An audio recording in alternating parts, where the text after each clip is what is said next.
Hello, and welcome to day one of Healing from Within. My name is Kelly Ghanaian, and this podcast is about my spiritual healing journey using channeling my higher self and meditation. I begin with the meditation that I did channel that involves setting your intention to be mindful for 20 minutes. If possible, meditate. If not, simply follow the breathing pattern described for 20 minutes, where you inhale and you inhale into your belly and you bring air and volume up through your shoulders. And then as you exhale, you roll your shoulders back and you tighten your core. I've practiced this several times, and what I've noticed is that sometimes life is busy and I can't do it perfectly, or sometimes my body just feels like tightening my core is too much work. So I actually just do my best with where I'm at. And I find that that's a lesson in acceptance. And all of this is part of my healing journey. It's all about one particular thing that I'm interested in is becoming more disciplined. I feel like aspects of my life are sloppy, and I would like to be more disciplined. And I feel like my body being out of shape is an example of a fear of discipline. And so this is a way for me to explore the concept of discipline and bring a different understanding of it that I can allow to be present for me. Because I think that my interpretation of discipline is too harsh and too strict. And I would like to interpret discipline as a strength and a choice. And something that is good for me, and something that I want, and something that I can achieve and still find joy in life. So I've begun to do a little bit of my breathing. I feel like it's enough for me to channel now. So I do the meditation and then I channel. And I would like to start channeling now. I'm going to pause until I get really ready.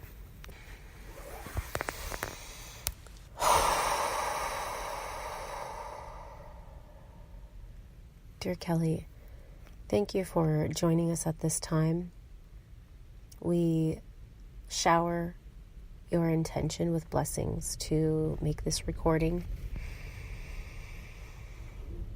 and to investigate discipline deeper and its place in your life.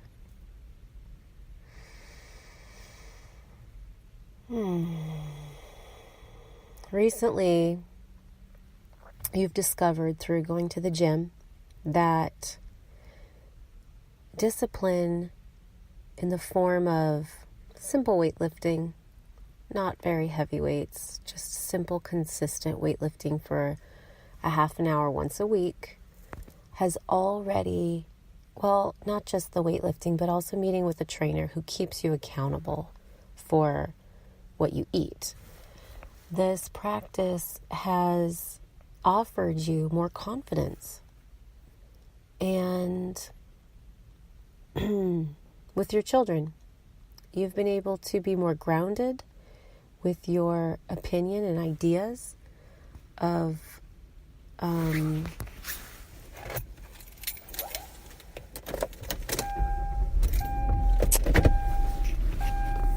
what you want from them and what you expect from them. And as you feel stronger, as you have felt stronger, you have been able to expect more from them. So we are beginning to see how discipline can benefit you in the aspect of joy. Because as your family operates on a harmonious level, because you are able to stand firm and be the leader, be the mother who weaves the energies of your family together with confidence, there is more harmony in the home. And as you find the teacher that you would like to train your body physically, and you commit to that teacher, you are confident in your commitment and in your path, and you can trust that that is the right path, and then the ego no longer becomes a confusing factor in it. I mean, it's still there and it's still distracting, but you're practicing discipline when you do that. When you commit to a teacher, that's an act of discipline and following the instructions of that teacher. It's a type of faith. But doing what your ego doesn't want to do. See, this is really what discipline is doing for you. It's helping you to tease apart the ideas that are coming from your higher self versus from the ego. We do this in meditation also. When we meditate, we are having to observe the thoughts that come into your head. And the ego thoughts are very, very distracting. They are enticing. And they can pull you out of your meditation because they think that meditation isn't valuable. The ego thoughts do. So the same is happening with this trainer. And this is the first lesson of how discipline brings you joy, because it helps you to understand who you are on a foundational level. Fundamentally, what is your truth? Without the distraction. Discipline helps you know your truth. And when you commit to being honest with yourself on a level that is vulnerable, you're building a foundation for your beliefs and ideas that is sustainable. When you just go on your whims, then nothing is foundational. Nothing is built on a solid platform. Your priorities are messed up. You don't know who to believe in. That saying, if you don't stand for anything, you'll fall for anything. Don't stand for something, you'll fall for anything. That's true. Because you're going to allow, without a foundation of your ideas, without the meditation that forces you to understand your truth, you forget what your truth is. And you can allow false priorities to rule your decision making and your actions. And it's all relevant. How you spend your time is relevant to your intention for what you create in this world. And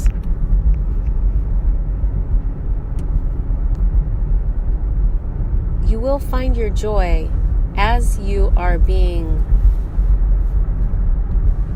aware, as you're aware of your truth. You are more likely to find your joy. So it's worth it to meditate and make decisions in your life based on your priorities, because that's where your ecstasy is going to come from. Your ecstasy can only come from following your truth. If you're following something that is really someone else's truth, but their energy is overpowering yours because their commitment is stronger. And so you're being influenced by something that's not your truth simply because it's stronger. You're not going to find your ecstasy. You're going to be entertained, mildly entertained, and distracted. But ultimately, you're going to fall on conflict or displeasure because your truth will come back and find you. And if you've been distracted and you thought something else was really important to you, there's going to be contrast because your truth will seek you out. And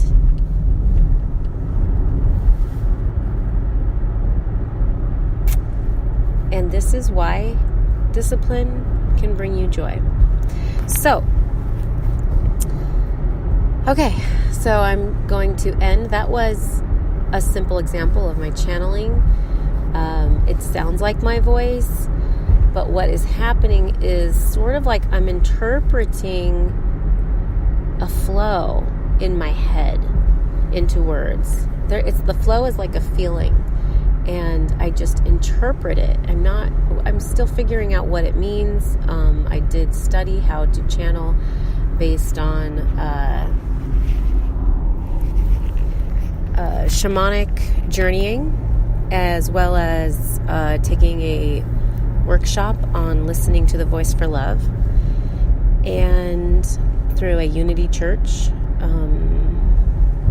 Candace Doyle and David Paul Doyle, and meditation, reading books on channeling is about my training, and it's a process that grows with intention and focus. And that's all I need at this point. I don't feel like I need another teacher, because I know you just learn by asking questions, and you learn by listening to your heart.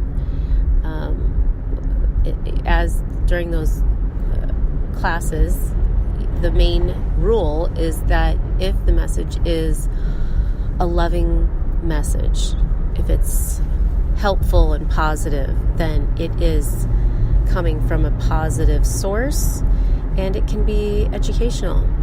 And you take it, and then later you reflect back on it, and usually it's a very powerful message that I was given that is profound, and I don't even understand until later how relevant it was. So there you go. Day 1, healing. What did I call it? I don't even remember the name. Healing from within. Anyway, I'll figure out the name as we go. So goodbye, and look forward to sharing day 2.